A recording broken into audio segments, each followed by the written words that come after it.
وجهاً لوجه، اجتمعت في موسكو قيادات عسكرية روسية رفيعة ومثلها أمريكية. لحظات مكاشفة وحديث حرب ذو شجون. أخرج الأمريكان بفكرة واحدة مفادها: لن يتأخر هؤلاء كثيراً قبل أن ينقلبوا على بوتين.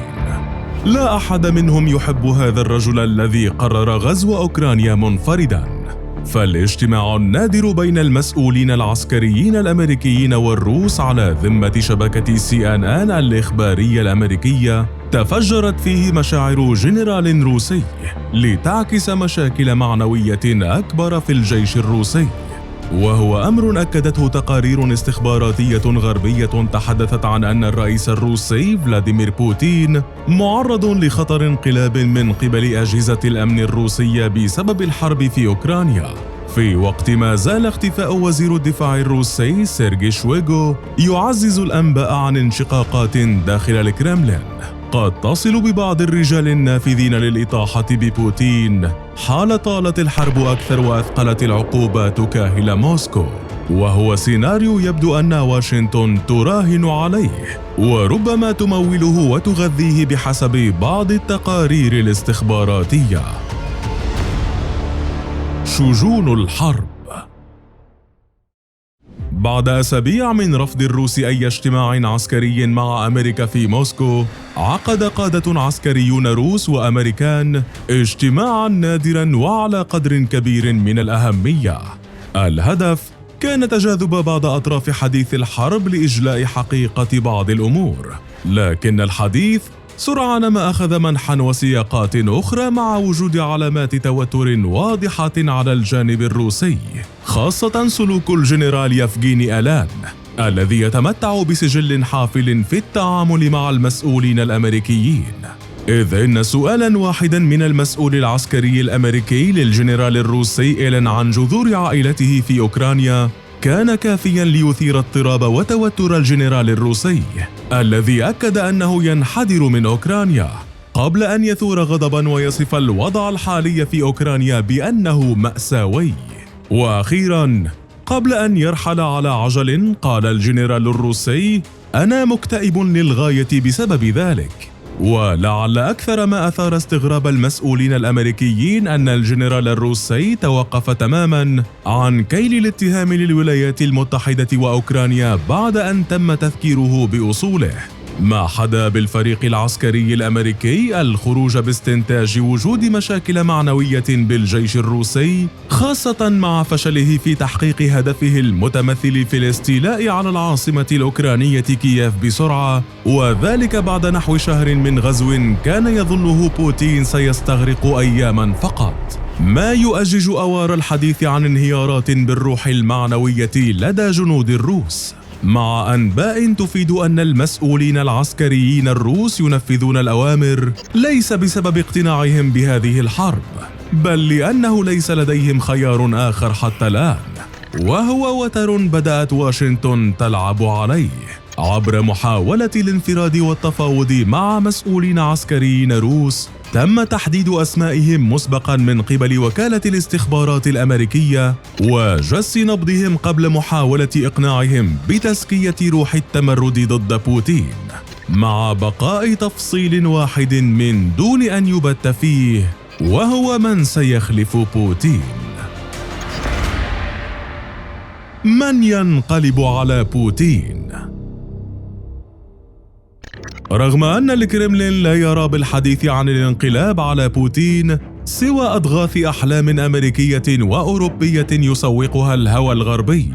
إلا أن مراكز الدراسات الاستراتيجية في أوروبا وأمريكا تصر على أن فلاديمير بوتين معرض لخطر انقلاب من قبل أجهزة الأمن الروسية، وهو ما يؤيده فلاديمير أوسيشكين المطلوب في روسيا بسبب عمله في فتح الانتهاكات في السجون.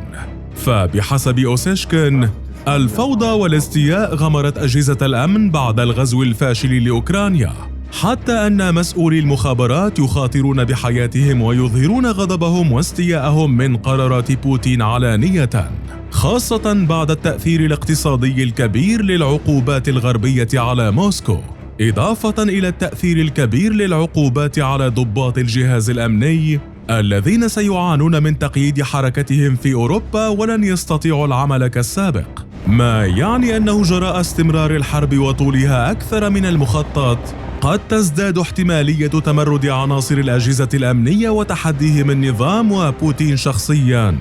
إذا لزم الأمر. أين وزير الدفاع؟ يبدو أن وسائل إعلام الغرب لم تفوت كبيرة ولا صغيرة إلا ودللت بها على قرب الانقلاب على بوتين، حتى أن تقارير غربية تحدثت عن اختفاء وزير دفاع بوتين،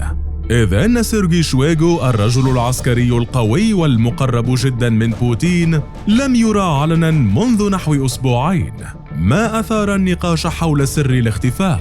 خاصة وأن تواريه عن الإعلام تزامن مع غياب مماثل لرئيس الأركان العامة لروسيا الجنرال فاليري غيراسيموف، حيث ظهر وزير الدفاع شويغو آخر مرة في 11 من مارس عندما أجرى محادثات مع نظيره التركي خولوسي أكار قبل أن يقلد أوسمة لجنود مصابين بمستشفى عسكري في موسكو. وفي اليوم ذاته أي 11 من مارس كان أيضا آخر ظهور لرئيس الأركان غيراسيموف، وعندما أراد التلفزيون الروسي أن يكحل من غياب وزير الدفاع أعمى كل الصورة عبر بث خبر زيارة الوزير شويغو مرة أخرى للجنود، ولكن الفيديو المصاحب للتقرير التلفزيوني كان يعود إلى أسبوع سابق، وفي وقت تثور شائعات بأن وزير الدفاع بدأ يعيد حساباته بما يخص التنفيذ الأعمى لأوامر بوتين وبات من أعداء هذه الحرب، تقول وسائل أعلام أن الأمر لا يتعدى إصابة الرجل بعلة صحية في القلب، فيما تذهب أخرى إلى أن بوتين غضب على وزير دفاعه ورئيس الأركان ووضعهما بالظل جراء غضبه من التقدم البطيء والخسائر الفادحة للجيش الروسي، إضافة إلى أن بوتين بات يشك بقدرات جيشه، كما اهتزت ثقته بكبار قادة أجهزته الاستخباراتية ووزير دفاعه المخلص، وما عاد مؤمنا بجودة المعلومات الاستخباراتية التي تصل إليه. أما الكرملين فيؤكد أن شويغو الذي يبلغ من العمر 66 عاما لم يظهر علانية مؤخرا بسبب انشغاله بالعملية في أوكرانيا. وأنت برأيك هل حقا لن تنتهي هذه الحرب إلا بانقلاب روسي داخلي، أم أن فلاديمير بوتين أقوى من أن يخضع لأي تمرد حتى وإن حدث؟